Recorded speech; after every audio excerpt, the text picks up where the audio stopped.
Hello, everyone, and welcome to today's SANS webcast, CSIO Priorities, Top Considerations for Rapidly Securing the Remote Workforce, sponsored by Awake Security. My name is Jessica Gallus of SANS, and I will be moderating today's webcast. Today's featured speaker is Malcolm Harkins, Chief Security and Trust Officer at Cymatic and CSIO Advisory Board at Awake Security. If during the webcast you have any questions for our presenter, please enter them into the questions window located on the GoToWebinar interface at any time. Please note that this webcast is being recorded, and a copy of the slides and recording of this webcast will be available for viewing later today and can be found on the SANS registration page. And with that, I'd like to hand the webcast over to Malcolm. Thanks, Jessica, and thanks everybody for attending.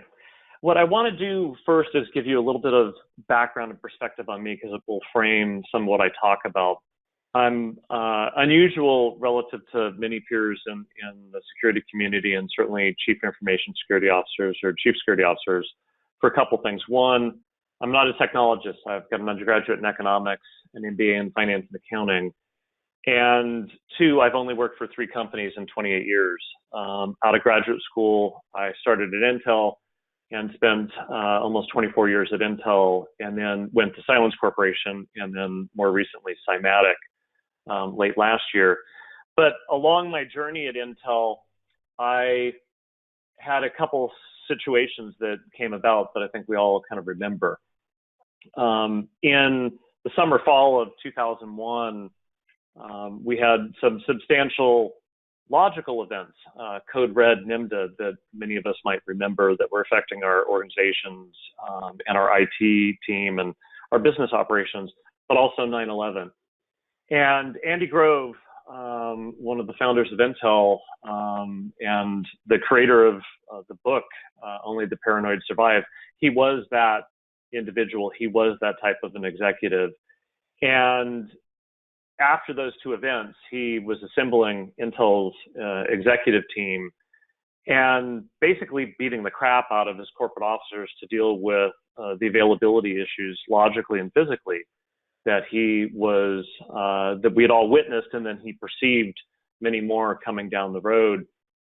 And that's how I tripped my way into security. Intel's chief information officer had called me up and said, "Hey, Malcolm, I need you to run security for me." And I understood risk from a business perspective. I had been in the retail credit industry before graduate school, so I understood credit risk and financial fraud and all that stuff.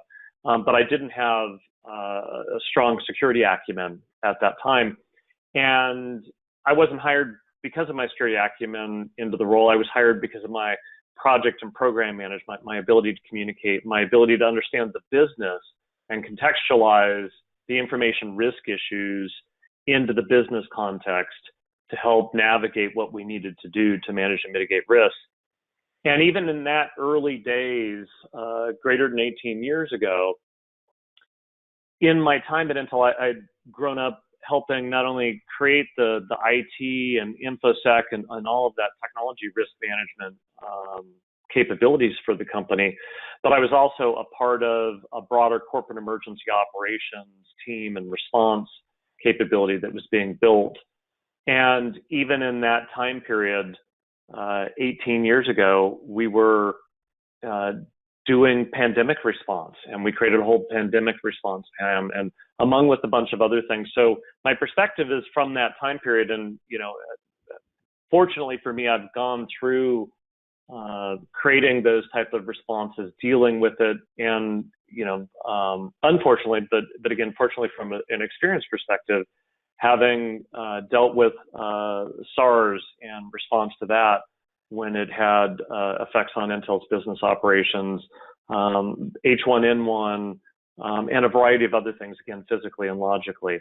So that kind of frames my perspective on this, and I still carry with me many of the poking, the prodding, the questions, in some cases, pretty brutal questions that Andy Grove put before me and others back in that time period. And what I want to do as I go through this is kind of frame the dialogue in essence, 4 pillars: risk, care, dream, expect. And we certainly have a lot of risk right now. We've had a lot of risk over the years, certainly from a logical perspective, that we've needed to deal with. And some cases we've managed it okay, in some cases we haven't. But in the first section on risk, what I really want to do is put some perspective around risk. When I was writing my first book on managing risk and information security, I spent time with Glennis Breckwell, who was a professor and teaches on the psychology of risk, primarily from a physical perspective.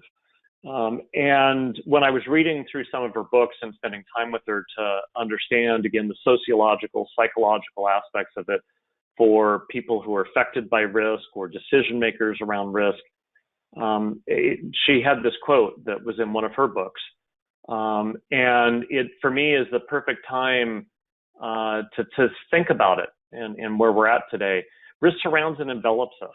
Without understanding it, we risk everything. And without capitalizing on it, we gain nothing. There's no risk-free world, logically, physically, financial markets.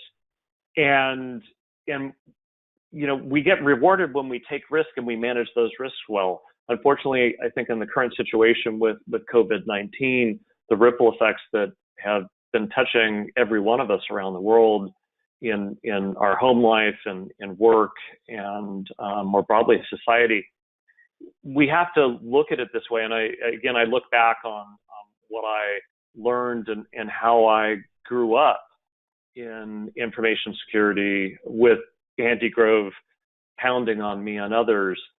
He really understood the essence of this. You know, the fact that we have to go beyond just calculating risk, but we have to contemplate it in everything we do, and through that contemplation, really understand it. And if we don't really understand it, and you know, hopefully many of you that are listening are in organizations that had some equivalent of an Andy Grove at some point in your careers and pushed you. But I've talked to dozens and dozens of peers over the past several weeks, even dating, you know, back into February at the beginning of this, that they've never had contemplated in their operations pandemics. They had never really contemplated even other physical disasters that could really hamper their company or harm their employees.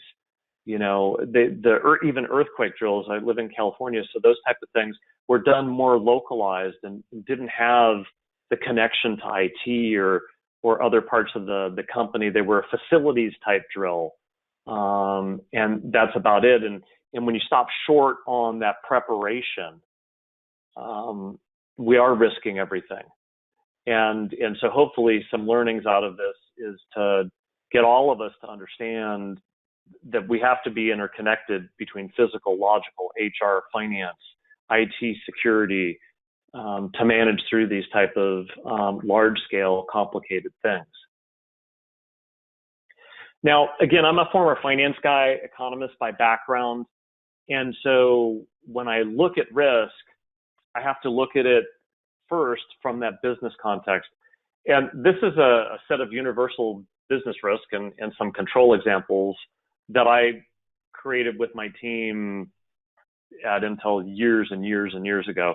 And part of it was to explain to a technical audience and the security folks that were now under my management and leadership, the business risks and how the CEO, how a board, how a business unit general manager would think through things. And there's about 10 of them, whether it be erroneous financial records, which if you're a public company can get you, problems with Sarbanes-Oxley and stuff like that. Unacceptable accounting practices, again, financial integrity related stuff, business interruption, legal, fraud, erroneous management information, competitive disadvantage, those business model shifts that could create a strategic dilemma for a company or cause your business or your market to get upended, much the way in which Amazon's done as it moved things from a traditional brick and mortar retail establishment into online type things. Those are business model and competitive disadvantage risks that you might face based upon market shifts. But if we look at what's going on right now today with COVID-19 and the ripple effect, I would say by and large, my opinion, for most for-profit entities, it would be a little bit different if you're in a municipality or a nonprofit. But if we just put it under the context of a for-profit entity right now, the three primary things that are worrying most boards, most executives in them, boil down to the business interruption that we're experiencing because of our employees, or perhaps if you're in a restaurant chain or a retail environment, and you're in a country or a municipality or a state that is shelter in place, those businesses are getting shut. I work out every day. The gym down the street from me has been shuttered now for over a week. That's a business interruption to them and their customers. But that immediately causes a couple things. It's a loss of revenue. And then as you recover from, or in some cases you guys might be experiencing this as well, if you're needing to dial up remote capabilities, if you're needing to do those things, you might have a level of costs that weren't anticipated in the business. At the same time, you're seeing a drop in revenue. And so this is the type of stuff that from a business context, the board, that businesses are thinking about. And then secondary to that, you start thinking about other aspects of it. Are we now at a competitive disadvantage? Is our business shut down or in degraded operations because of the shelter in place type orders? What type of legal and regulatory issues might we face because of some of these things? And then kind of secondary to that, believe it or not, ends up becoming a little bit of things that we worry about from an information security perspective. Loss of IP, loss of assets. Yeah, it's important, but if I just lost 30, 40, 50% of my revenue and my costs have gone up, I'm going to worry about that first and foremost as a business leader. And I might take some risk on loss of IP, and we need to understand that. And certainly the safety of our employees is paramount as well. And so those things factor in. And then some of these other things, again, are longer tail issues and just not the things that are, potentially going to hurt the business, hurt your customers, hurt your employees long term today. And I wanted to share that because, again, I think we can get sometimes mired in the bits and bytes of the security issue, and unless we can contextualize those bit and byte threats and vulnerabilities and other issues into the context of what our senior leaders are probably most focused on right now, we're not going to have the right voice. We're not going to have the right ability to communicate with them. We won't be able to tactically manage and mitigate our information risk because we're again kind of talking security geek speak versus contextualizing it into the thing that's worrying them right now.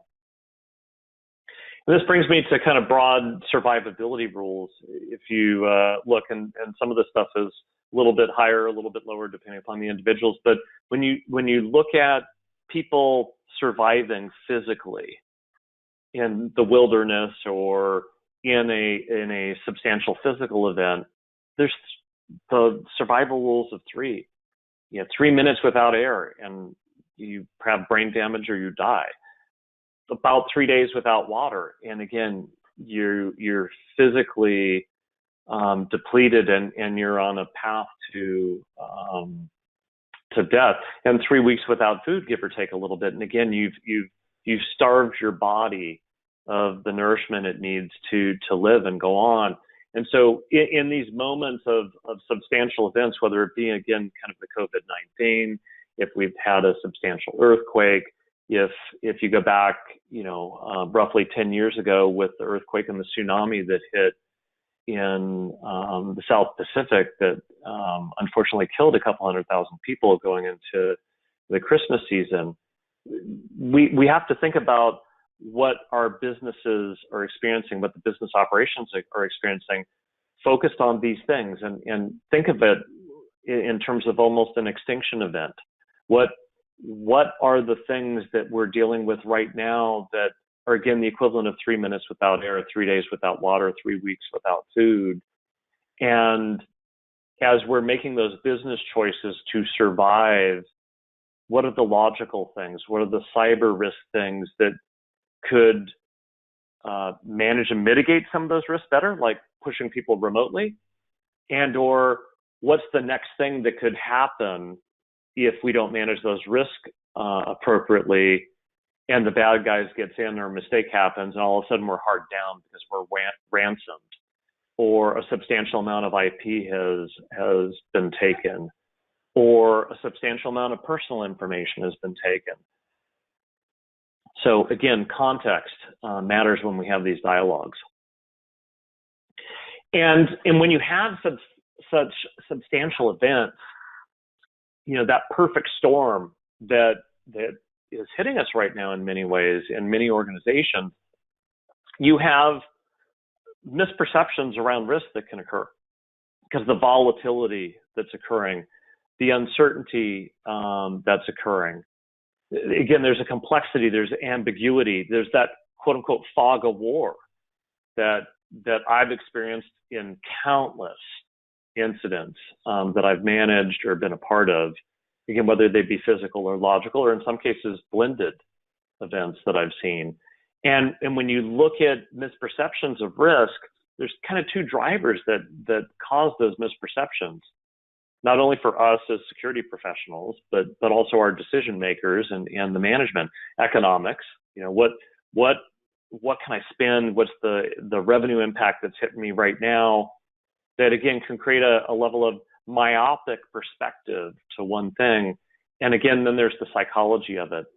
And people get target fixated at times on one particular risk issue. And when they get that target fixation, they lose sight of other risk issues that might be important, like target fixation of, we've got to immediately put a bunch of people out in remote work situations. And that becomes the hyper focus.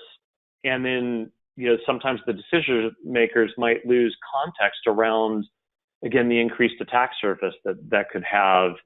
And therefore, are we exposing ourselves to something that could actually exacerbate our current situation?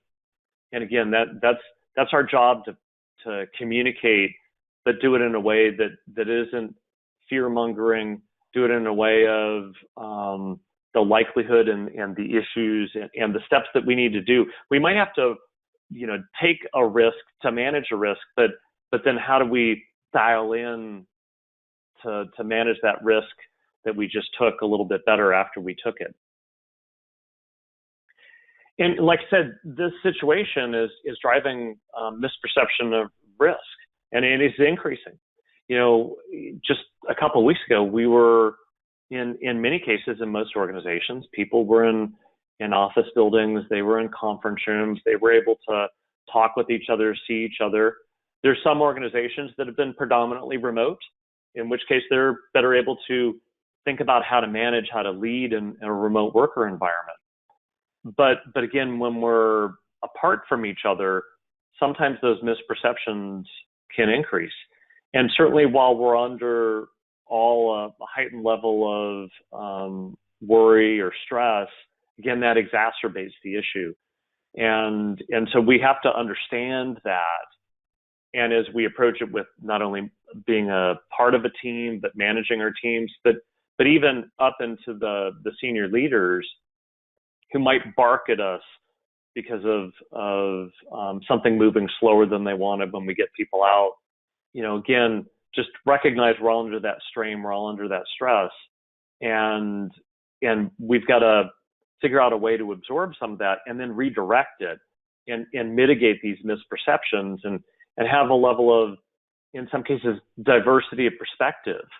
So if you think of the misperception of risk as a vulnerability, which it is, what's the mitigation for it? It's diversity of perspective, which is why, again, going back to my Intel days and going back almost 20 years ago, post 9/11, Code Red and NIMDA and stuff, when we built those corporate emergency operations functions, which I had led for over 10 years, starting in the mid-2000s till I left. You had HR, you had finance, you had legal, you had IT, you had physical security, we had finance. And when I was the director of corporate emergency operations, I oversaw that and instrumented the corporate level decision-making around it, while you allowed the local teams to, again, enact what they needed to do. But it was basically the conductor of an orchestra, right? And that orchestra had different sounds, had different groups had different times where you managed who was doing what. But if you think of this in terms of how we need to manage and mitigate the misperceptions and how we need to orchestrate our response to things, it's like conducting an orchestra. And hopefully, those of you that are in the information security space are instruments in that orchestra, or perhaps the lead chair in one of it, or perhaps your chief security officer, chief information security officer is the conductor of the orchestra. So that way, again, you have a level of harmony across these things to manage and mitigate the risk and communicate with a level of focus and action. Now, then the question becomes, we've all seen in the news the past couple of weeks, the dramatic increase in remote workers, and we've seen the news from almost every source around the worries around that. Again, the reasonable question is the door really wide open now that we've dramatically expanded our remote workers? And to some extent, the answer is yes, to some extent, depending upon your organization and whether or not you are already pretty much fully remote, you might be able to be in a position where the risks haven't really expanded, but it is certainly a time to go evaluate it and see if we should be doing something different. This slide here on the intrusion cycle is one that I created years ago, probably well over 10 years ago, to explain to Intel's executives and even its board the basics of the intrusion cycle, and I, by and large, still think it's true today. We have a variety of adversaries. It could be nation state, it could be organized crime, hacker group, whatever, and they certainly have a dynamic domain with which they're doing things, whether it be spyware, phishing, bots, credential stuffing. But the one thing that I have seen true that is constant, not only besides the adversary group being relatively constant, is how they're doing this. And I don't care if I go back to, again, the early 2000s. By and large, almost every incident from a logical perspective I've ever seen has happened over the web through two primary mechanisms: social engineering of people and exploitation of vulnerabilities in technology, all through a couple of mechanisms.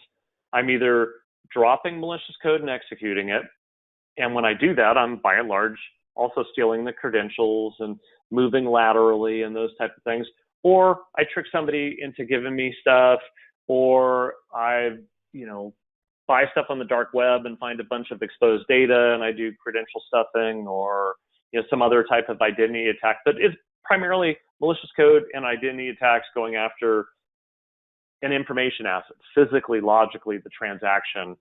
And when you look at how most of us gain access to those information assets, it's on our corporate networks, it's on an external presence site, it's on an intranet.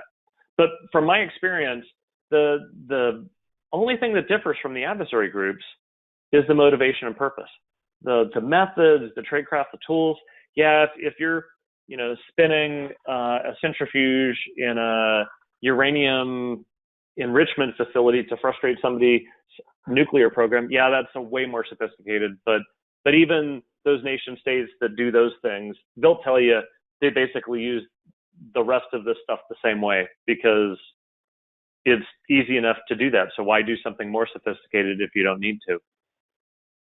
And again, as I said, most of these assets and transactions, they're accessed via a web app or in some cases a mobile app, right? Because I log into the corporate network. What do? I go to the intranet site and then I start doing things. Or I go into my bank, or I go into a platform like Salesforce.com or some other software as a service, and I'm accessing that via a web app, or in some cases a mobile app, and in many cases that mobile app is just a wrapped web app. So again, we have to think about this, but this hasn't changed, and yeah, there's variations to it, but this formula for intruders, like I said, I still use this well over a decade after I've done it, so that we don't get confused on really what's occurring and what our job does. Now, post-COVID-19, the attack surface has grown for a couple things. In some cases, for organizations that have pushed people out for remote work, again, they're taking on a different attack surface. but the human element is more susceptible. And some people would question that, but I think given the emotional toll, the financial worries that people have, they're more susceptible. And I was on a call with a group of peers just last week, and we were having a roundtable dialogue around some of the challenges with response and different things and control mechanisms. And one of the organizations, I won't mention who, but it was a broad-based, multi-billion-dollar multinational company. They spent a lot of time focusing their employees over the years on training and awareness, don't fall prey to the phishing and all that stuff. And I believe we need to do that, but I still believe that users will click on things, mainly because the bad guys will be able to craft something unique enough, or they'll catch us in a susceptible moment. And their click-through rate on their testing and even real issues for the company for, I'll be directionally correct, the past 5 years is less than 2%, which is wonderful, way better than everybody. So that training and awareness was very useful to reduce issues and use that people perimeter as, having smart employees, make smart decisions. But what they saw post COVID-19 is they, saw the ripple effect of this in the past couple of weeks. Their click-through rate on bad stuff grew to almost 20%, which again tells me that as humans, we're more susceptible now. And by and large, our organizations were already vulnerable. I've always believed that if a user clicks on something, plugs in a USB device, goes to a website and something bad happens, it's not the user's fault, that's technology failure. Yeah, if a user gives up their username or password, that's a user problem. The user and the employee is sharing sensitive information in an open environment and an airport where somebody hears something they shouldn't. That's a people problem. But when I click on something, when I do something with my computer and something bad happens, that's a technology failure. That's where we as security professionals in the security vendor community has not done our job to manage and mitigate the risk properly. And this brings me to a couple other things that, accepting risk and acceptable risk. Accepting risk is a business process. Acceptable risk is understanding what risk you're taking, getting back to seeking to understand, and really understanding what risks that you're taking and who those risks might impact. But the reality today, post-COVID-19, risks that were not acceptable yesterday are going to be acceptable today. And that's just because of the fire fate some organizations are in. And again, we need to recognize that as security professionals, getting back to the context of the business risk issues that our organizations might be facing. And in some cases, we should be accepting those risks.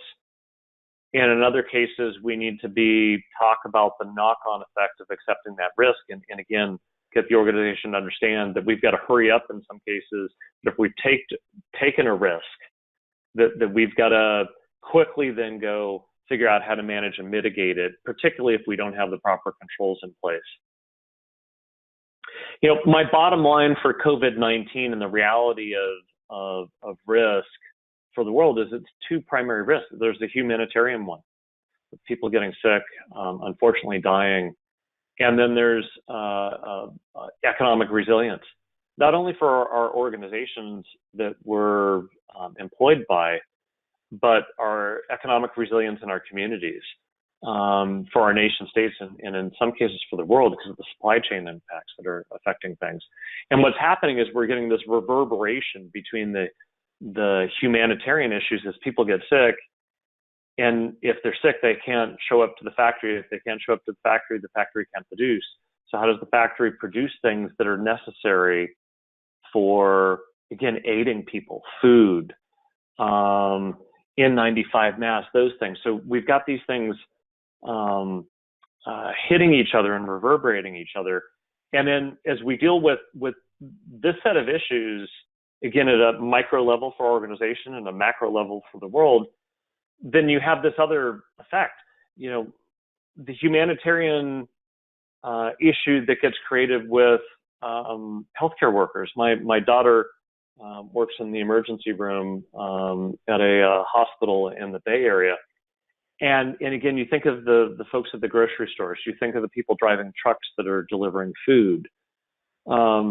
If they get sick and we start seeing degraded capabilities there, again, it's going to exacerbate the current humanitarian issue, and it's going to further create another economic resilience issue. And then the cycle. So again, contextually, this is the macro risk that we're faced, but we're also having to deal with it at a micro level. And so what I would implore and urge all the security folks listening to is to understand this, again, particularly for your organizations, because if you can understand the humanitarian issues, the safety of your employees and why they need to work remotely, and the fact that from an economic resilience, you have to have them be remote.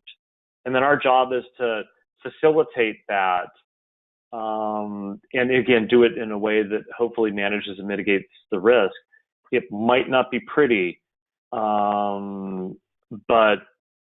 I'd rather do something not pretty and clean it up than again exacerbate this cycle for my organization, which gets me to care. It's all about surviving the risks. In some cases, I know peers that they were already well remote. It's been almost not a non-event for them because they had laptops, they had people in remote spaces, they had the management and leadership to know how to manage a remote workforce. But for those of us that haven't been in that situation, we have to quickly adapt to new ways of working and collaborating. Heck, even the security team, security operations centers, by and large, most people have their SOCs all together, right? Sometimes sitting adjacent to the NOC, sometimes also a part of or adjacent to the help desk where you have teams of people on a phone bank and doing these things. We also have to figure out in our own security management, our own security leadership, how do we work and collaborate differently when all the members of our security team who used to be maybe spread across 3 different locations, but all primarily in the same time zone with, groups of people that could run into each other, see each other, pop their head over a cubicle, whatever. That's one way of working, collaborating. To now all of a sudden we're remote and we're not able to do that. We might be able to get on Zoom or on Slack video or WebEx or GoToMeeting or something like that. But we have to quickly also figure out how we work together as a security team. And because if we do that right, we'll be able to enable, again, managing and mitigating that risk better. The one thing I've always found to be true, I don't care if it's good times or bad times, regardless of good times or bad times for your company, the one thing that's always true, there's always increased IT and security demands, and budgets will get reduced or flattened, particularly in some of the bad times. And that's something we have to live with. That's something we have to be creative on. That's something we're going to be challenged to innovate. And the sad thing, I think, if you look at the security industry as a whole, we've not innovated enough, which is why we're also still vulnerable. And under the current situation of all these increased demands, remote workers, and budgets getting flattened or reduced because of worries about revenue and other increased costs, it's going to be up to us to be creative. I did a talk last year at RSA on total cost and stuff, and one of the things that I shared was innovation comes through starvation. Sometimes not having a budget will force us to think about things differently. And again, we've got to deal with not only more broadly in our organizations, but for ourselves and our teams, the physical and emotional fatigue and taking care of each other. Which gets me kind of to protect to enable. It's my 3 words of how I shifted my focus and my mission, again, greater than 10 years ago when I was at Intel, trying to figure out why does the information security team exist? Why are we there? And it used to be safeguard information assets, blah, blah, blah, statements that I could never remember. And some of you might still have mission statements that are like that. I would challenge you to focus and think about these 3 words. I believe our mission is protect to enable. It's protect to enable the people, the data, and the business. And if we're not protecting to enable that, we're getting in the way, we're wasting time, we're wasting money. And again, put in context really what our mission is, particularly right now with COVID-19, what our organizations are going through, what our employees are going through, and again, what we're going through, and how do we protect to enable the future of the business, the future of our organization. As I mentioned in the intrusion cycle, people being the target, and as well as the perimeter to some extent. That's even more true today. And again, that gets back to the physical and emotional fatigue. And we have to rely on people to make good judgment. We have to give them a level of training and awareness, but at the same time, we need our controls to not impede them and get in the way of what they need to do, either to create the proper humanitarian response for people or the proper economic resilience for our organizations, which means we need to think about controls differently. Back late last year, PBS had reported there was a study done by the Health Sciences Research Institute, but the 5-year study, thousands of hospitals, tens of thousands of patients, and the head of the Graduate School of Management for Vanderbilt University was co-author of this study with a bunch of doctors. And the title, Ransomware and Data Breaches Linked to Uptick in Fatal Heart Attacks. It was interesting research. They found that hospitals that experienced a data breach, the death rate among heart attacks patients increased in the months and years afterwards. And you would think at first blush, perhaps, that it was the logical attack that caused this. But the increase in mortality didn't appear to be due to the perpetrators themselves. The hackers were not controlling the allocations of medicine or doctors or things like that caused that death rate to go up. The issue was actually more in line with how the healthcare system adjusted their cybersecurity after the attack. The cybersecurity remediation that hospitals put in after the ransomware attack slowed down doctors, nurses in their critical care for the cardiac patients. And the study that they did, again, it was a multi-year study across thousands of patients and thousands of hospitals over a few years, indicated as many as 36 additional deaths per 10,000 heart attacks occurred because of this. And with several 100,000 people experience a cardiac issue every year, I mean, we got to do the math. We need a better approach to controls. So it wasn't the intrusion that created the problem. It was how the security team mismatched traditional controls to the threats. We slowed down critical patient care, which then had a ripple effect on people's lives. And so I would urge you, when you think about the issues that you're faced with, the growing attack surface, the push of the remote workers, yeah, we might need to tactically use some of the things that we've got, but think of whether or not we're creating more impediments for our business, we're creating impediments for our employees. And then what the risk issues that get created out of that, we might actually be jeopardizing, in some cases, the economic resilience if we put in place traditional controls to this, expanded attack surface. We might be mismatching things, or in some cases, we might actually be slowing down the humanitarian response that needs to happen. And again, there's also a tendency, I think, at times to, overreact, and have these reactionary responses that can exacerbate the situation. And let's say I just pushed out, thousands of remote workers, which I've known some people who have. They had thousands of people that were in an office building with desktops, didn't even have laptops. And all of a sudden, within 48 hours, they had to push them out remotely and enable them so that the business could keep functioning, the business operations could keep functioning. And they had to get very creative. They had to say, I can't afford to just go buy VPN capacity. I can't afford to go buy a laptop. I can't afford to put up a web portal. I can't afford to put some lightweight things in front of that web portal that allows me to manage and mitigate the risk of the user, the device, the geolocations, and I can instrument for network capabilities, enhanced capability to search and find things that my traditional network IDS won't catch, or the firewalls won't stop.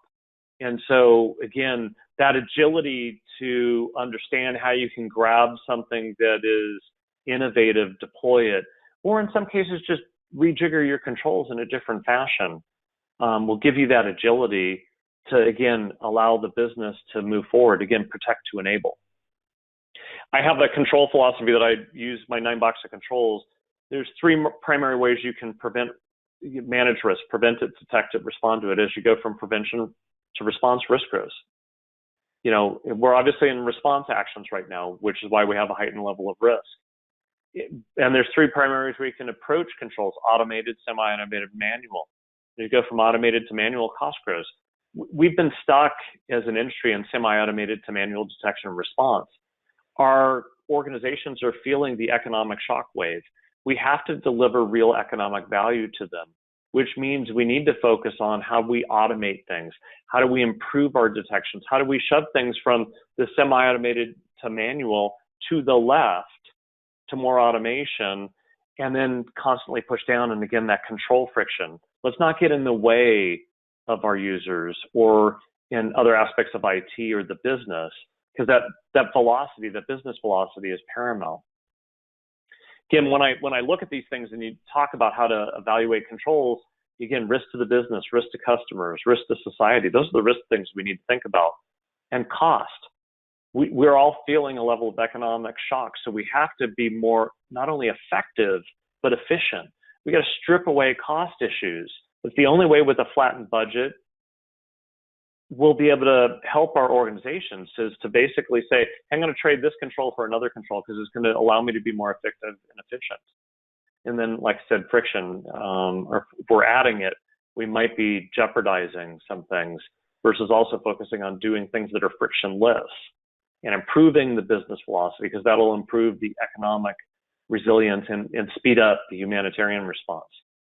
So we got to change the conversation. We got to look at the risk issue we're faced with today as an opportunity to gain efficiency and gain effectiveness, disinvest in things that we know aren't working already, and then drive our vendors, drive our service providers, drive ourselves to a real business outcome, a result. You know, we can look through our controls that we've gotten, and I think by and large, from our guts, we know insufficient and flawed controls that we have today. And frankly, I don't care if they're ones that a compliance regime has told you have to have in place. If it's not working, don't do it. I had a dialogue with a peer the other day, and they're actually hunting out PCI compliance stuff. Why? Because it's less relevant today. You know, sometimes we need to take a risk to manage a risk. It's like walking a tightrope. There's actually my son. He does a lot of crazy things. From one picture, it looks nutty. On the other picture, you can see it's to some extent a level of managed risk. He's got a harness and a rope on. And then when you do those things and you actually know how to take risks right, yeah, you can do crazy stuff like this. We've got to think that way, and we got to orchestrate our controls that way for that agility and flexibility, which means, again, we've got to have better prevention. We got to have more automated detection and response. We got to instrument these things, and if we don't have them today, it's an opportunity to make that business case for our future, which gets to dreaming. You know, what I always learned is the most important things for any incident or crisis: unity of effort, unity of command. How do you have that unity of focus across the entirety of the company and with the security team? We can look at decision models of, you know, this, and slow is the wrong approach. And if we have unity of effort, unity of command, we will have velocity, which is speed with control, speed with direction. In which case we can go sometimes from making a wrong decision fast and pivot to making the right one. You know, I have this strong view, you know, and I love this Ronald Reagan quote: there's no constraints on the human mind, no walls around the human spirit, no barriers to our progress except those we erect ourselves. We have so many things that we've erected in the security industry that we've created our own constraints. And we should take, the issue that we're faced with today and free ourselves from some of the things that have been holding us back and leap ahead versus stay a step behind. I always am a hopeful person despite what's going on today. I hope and I encourage all of you to, despite what we might be mired in and the stress and the implications, go to bed with a dream and wake up with a sense of purpose. Wake up with a sense that we can deal with the tactical issues we have today, but we can also transform our organizations. The use of intelligence, use of data we've got can span strategic to tactical, reactive to proactive. But most of us, by and large, we've stayed in this kind of reactive space. And there's so many more proactive things that we can do. We've got all these indicators of compromise, vulnerability management, all these things that we do tactically, and in some cases, material investigations that we're doing that could be impactful to the company. But those are reactive. And with that same set of information, but with a different mindset, we can move to proactive. Let's tactically re-engineer what we're doing. Let's drive a level of accountability to the vendors that have failed us. Let's re-architect and strategically re-engineer what we're doing and get out of playing the short game that we're doing today. We have to do that to help us tactically survive. But as we're making those short-term decisions hour by hour, day by day, there's opportunities to rethink and reconsider what we're doing and start making decisions tactically that allow you and enable you to re-architect your control environment. Just gets to expect. We have to expect perhaps greater fatigue of a long worldwide response cycle. Can your team sustain the stamina? Will your key vendors and service providers weaken at some point? Even if it's a cloud provider, software as a service, if they start to have employees get sick and 20% of their workforce is just out sick, they might be in degraded mode operations. What is that going to mean for your business? How are you going to manage and mitigate that? What single points of failure do you have? Will those change or grow? And again, specifically those, again, can an information risk incident in today's situation cause your company from struggling to being on their knees and tip over? In which case, those are the things you need to focus on. That's the relevant dialogue with your management team.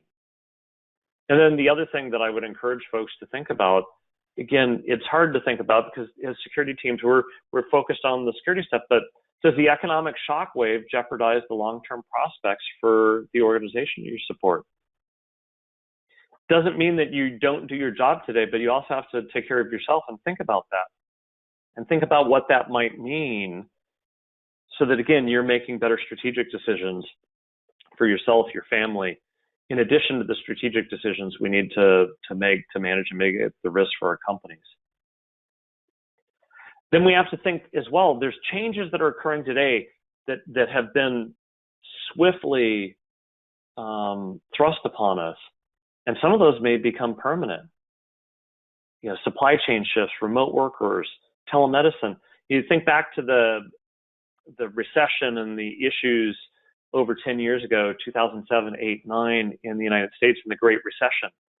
If you think about it, software as a service was just starting out then. And then businesses pushed further into those cloud environments and virtualization. Why? Because I could, start winding down some data center operations. I could start having more dialable burst spending and things that, again, from an accounting perspective, were more manageable from an expense period versus go get a bunch of capital and go invest it. And I think what we're going to see out of this is just an acceleration of what would have already happened. We're going to see more automation, more technology, increased attack surfaces, and again, decreased people connection.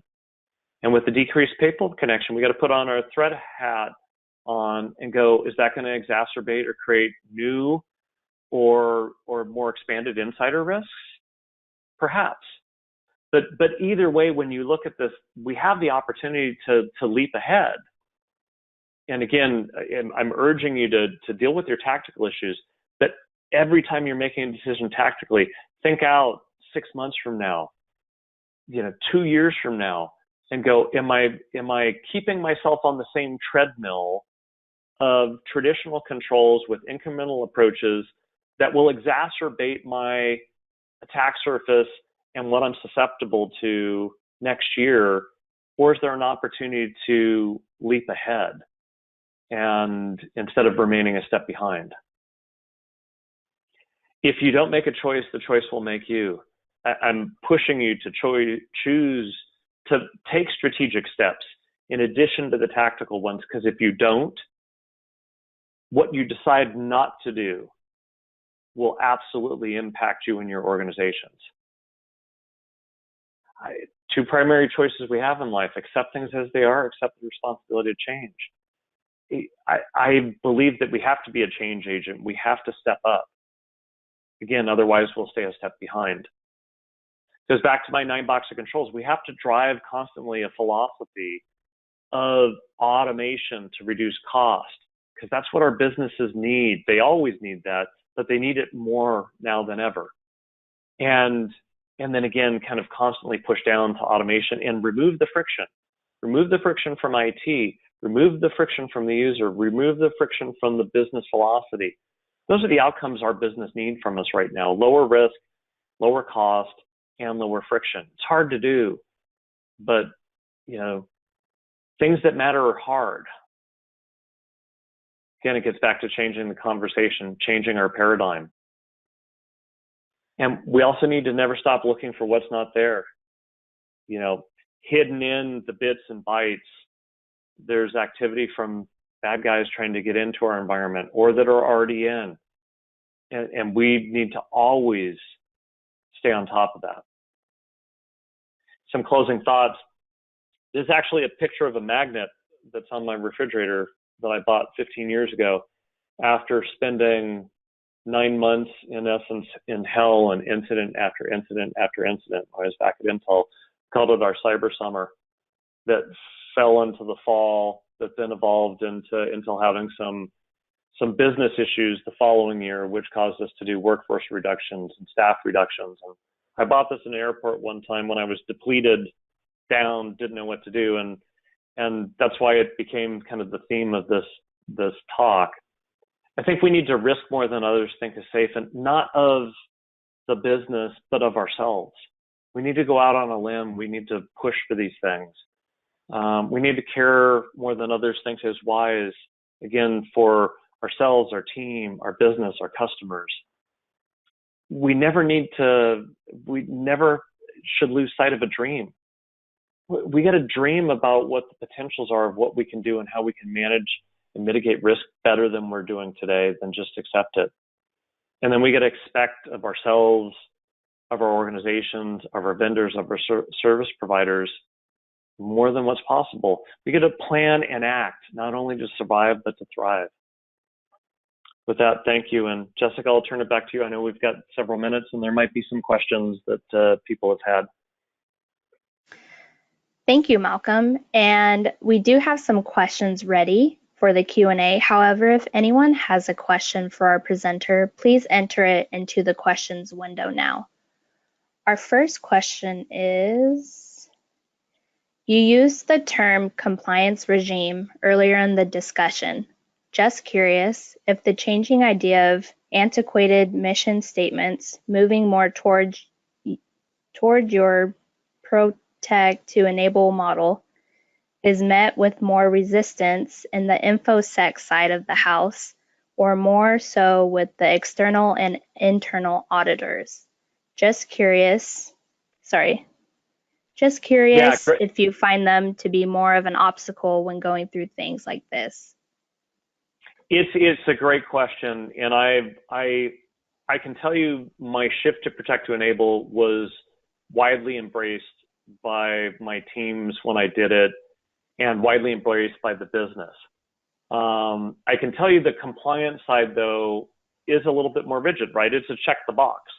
I want to check the box. And I have, a view that compliance is the residue of good security and privacy and good risk management. And if you're just doing things for compliance, you're managing compliance risk. Managing compliance risk doesn't mean you're managing actual real live risk that could impact the business other than a tactical issue, which is why, like I said, I know a few peers that are pushing out PCI compliance. Why? Because it's not the thing that's frankly biting them in the ass today. And they've gone and told their merchant banks, we're not doing that. We're fighting this fire. And I hope that we, again, that's taking a risk. But I think it's, in many cases, a relevant risk, because some of those compliance regimes, I've experienced it myself. They want you to check a box on something that actually is not going to manage a real risk. It's checking a box to a dated architecture, a dated approach that is bogging down my company and its business philosophy. And this is the time to challenge that. All right, great, thanks.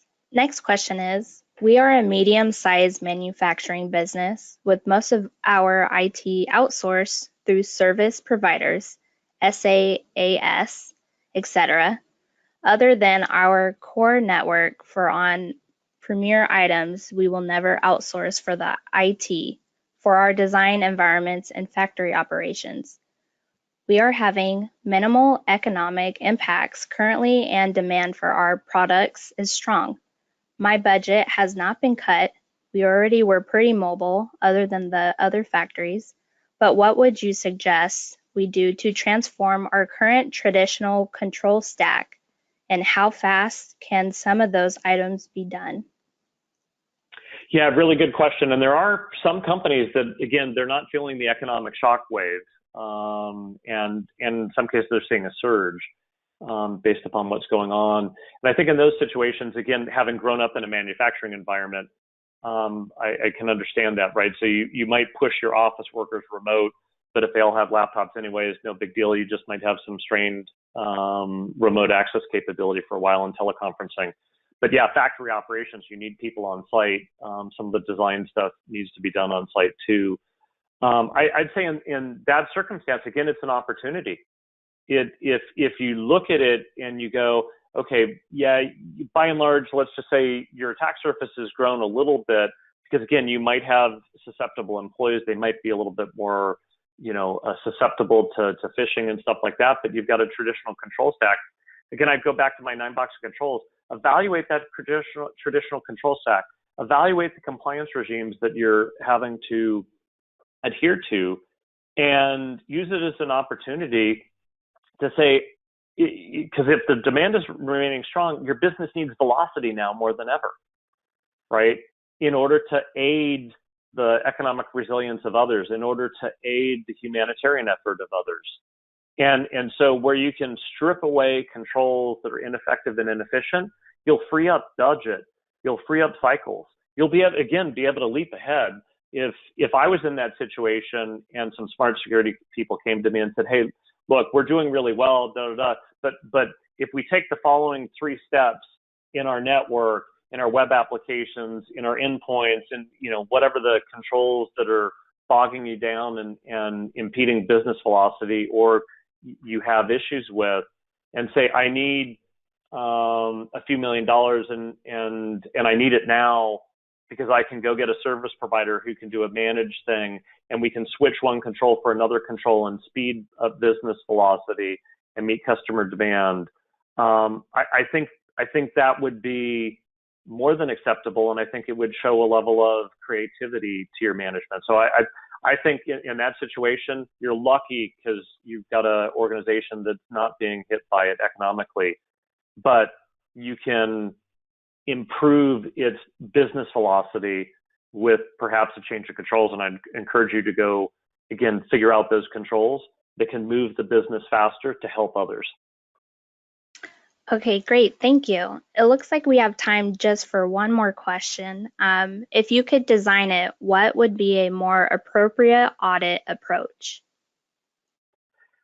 Oh boy, great question. I think there's a few things with regard to audit approaches. I think if we instrument our metrics and measurements, and much like a business does, right, through Salesforce or Marketo or SAP or whatever, and the business unit leaders have kind of a daily dashboard where they can see how the operations are going. I think if we instrumented ourselves better and got ourselves out of Excel sheets and manual efforts, or what I'll call the quote unquote consultant cartel, where we have to go get a consulting firm and go drop a couple $100,000 to go do an audit, and we automate that, going back to my controls, because an audit is a type of control mechanism. We can use automation to improve that. I mean, heck, I don't go to an accountant. I use TurboTax, right? We have to have that same mindset, and we can apply a similar thing. And there are tools and technologies out there. In fact, I was on a call this morning with an evaluation because I'm in an early stage startup. I don't want to go throw bodies at audit and compliance stuff. I want to use automation to instrument myself for efficiency and effectiveness on that stuff. It won't remove some type of audits that again might be mandated for certain things, but we can strip away a lot of that, just like penetration testing. We don't need to throw bodies at that. We use automated attack and simulation things, and again, free up those bodies for more strategic work. So I think not only from an audit, but a few things, there are automations out there that can enable us to move faster with a higher level of effectiveness and efficiency. All right, great, thank you. That's all the time we have. Any questions not answered during this webcast can be submitted to q@sans.org. And thank you to our speaker, Malcolm, for your great presentation, and to Awake Security for sponsoring this webcast, which helps brings this content to the SANS community. To our audience, we greatly appreciate you listening in. For a schedule of all upcoming and archived SANS webcasts, including this one, please visit sans.org/webcast. Until next time, take care, and we hope to have you back again for the next SANS webcast.